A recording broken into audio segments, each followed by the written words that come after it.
fa teo any fitrano pitsarana ny joroko no tsinjoko fa matotra ilay fitsarana atao. Tsy fantatro mazava fa nidoboka ny foko hoe iza no tsaraina ka dia nakatoerana aho.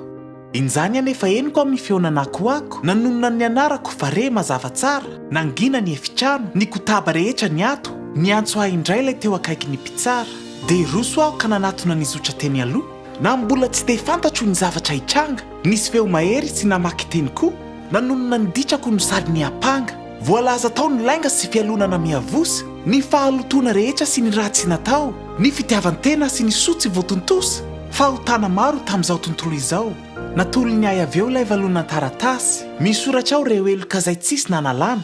ny sazy izay voalaza dia voaeloka ho faty mijinja fahafatesana ho solom-pahotana natopiko hijery ilay pitsara ny fijeriko ataoko fa ho alany aho noho ny adalana kanefa dia tsy izany fa diso ny eritreritro fitiavana no tsinjoko fa tsisy fankahalana marina sy masina izy ka tsy maintsy manasazy indrindra tsy miemotra amin'ny tokony atao izay eloka efa vita dia milaina ibaby ny sento aho nanazava ny zavatra ohatr'izao zaho tompoko mahavita ny adidy marobe mazoto manao rakitra sy ampahafolo-karena rehefa fivavahana manatrika aho anie ka mba hafao ny saziko raha azonao ekena marina ny anao hoy izy raha niteny mivavaka matetika tsy izany anefa ny olana satria tsy mahafafa fahotana velively na isan'andro aza no hidirana fiangonana fa tamin'ny ora farana ampiarana ny sazy no iny nisy olona nanatona malaky lafatra tanteraka ny fahatazanako azy angamba koa pitsara na mpamantatra ny ratsy no raisiny ilay taratasy kely teto an-tanako ilay misy ny sonisy ny anarako voasazy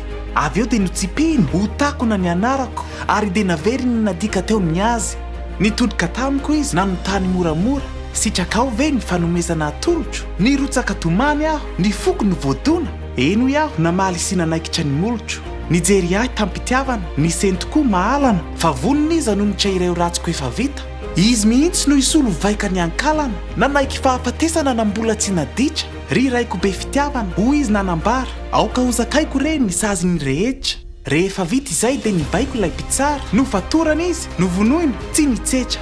sakaiza tadidio fa izaho sy anao zao dia samy efa nivily tamin'ny lalana mahitsy samy efa nanota nakalalana vaovao mendrika ny hofaty sy voasazy misimisy kanefa teo jesosy mba hibaby ro nitsiny ho an'izay manaiky azy ho tompo sy mpamonjy nafoiny hatramin'ny ainy fa ianao ny tena tiany miandry anao ny tompo miverena mody ka eto te mitodika aminao aho manontany izay fahadisoana maro ka nivadika ho sazy ho zakanao ve zany tambin'ity izany ho zakainao manokana sa atolotra azy ka raha maniry ho voavela eloka ianao ary koa te ho lasa olom-baovao dia mibebà mialà amin'ny ratsy fanao dia atolory an' jesosy ny fiainanao